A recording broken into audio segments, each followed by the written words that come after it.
Adam Murphy is on the scene, and I know, Adam, you've watched a number of these parents because they've walked right by you.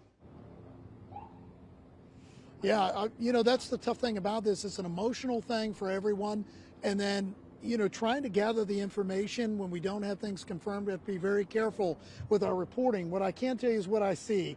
Okay, yet another ambulance, this one from Walton County, that has just pulled up to the front of the school, and this marks probably 6 to 8 ambulances that I have seen in the last 30 minutes that have come and gone from the school. So that would indicate multiple injuries here. We have hundreds of law enforcement vehicles.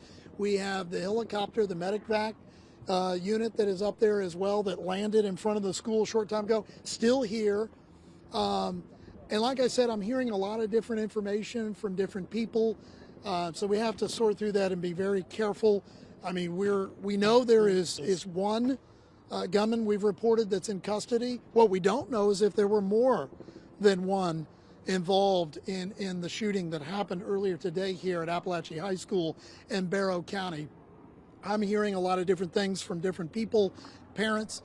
We want to make sure we get that information confirmed before we begin to report things that aren't accurate. What I can tell you as well is that there is a news briefing that is going to take place very soon. Law enforcement is going to hopefully give us some details and some particulars about what happened out here just after 10 o'clock this morning at Apalachee High School in Barrow County. As you guys mentioned, we have several different law enforcement agencies that come from everywhere, and they're all here and they're surrounding the school. We've seen some in tactical gear as well, others that are patrolling the street here and telling parents to make their way towards the football stadium.